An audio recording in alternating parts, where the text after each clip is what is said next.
So there I was in Los Angeles, California, Santa Monica Beach to be exact.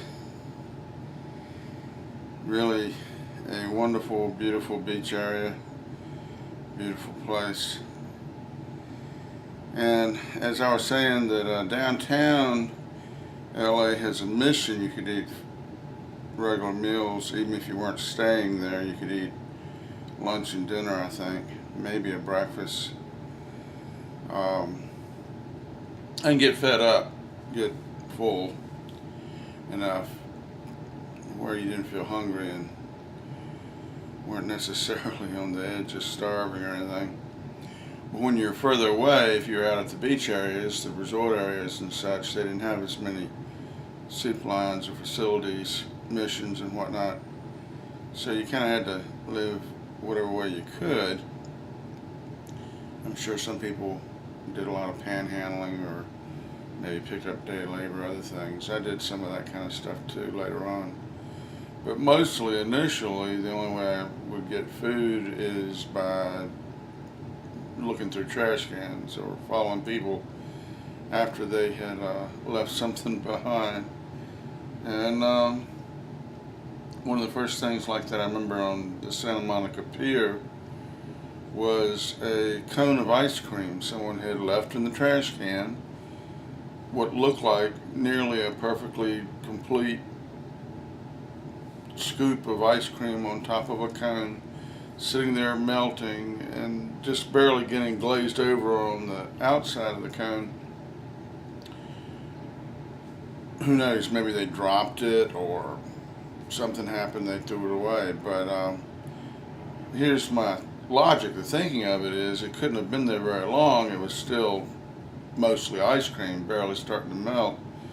So it wasn't old or spoiled, and the melted part didn't show any kind of dirt or debris or anything, bugs or anything on it. And so that looked clean and safe enough. And in theory, if there was some place they'd eaten off of it, that had melted into the melted part and was falling off as I picked it up or whatever, and I ate it.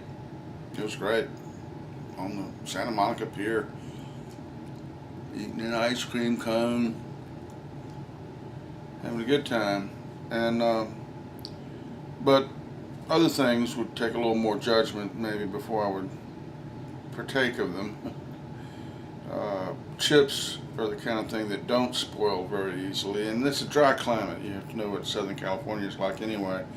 So a lot of stuff would stay fairly safe, not spoiled for hours, if not a couple of days even in the heat, especially like potato chips or corn chips or that kind of thing that was already dried and hard. Nuts last for a long time. And like whole fruit, if you could look at a piece of whole fruit and see that it wasn't bitten into or starting to rot somewhere, I mean, that's fairly safe. The whole legend of people putting razor blades in apples for Halloween treats and whatnot is pretty much an urban myth. I don't think anyone's ever, urban legend, I don't think anyone's ever proven that that actually happened anywhere. So yes, look through your children's candy and make sure everything's safe, but chances are it is. And same way, chances are in touristy spots when you find a piece of fruit, it's perfectly safe. Won't say that's always true, but those are the kind of decisions you can kind of make on the fly. Also, if you're along the beach there, a lot of times people pack a lunch.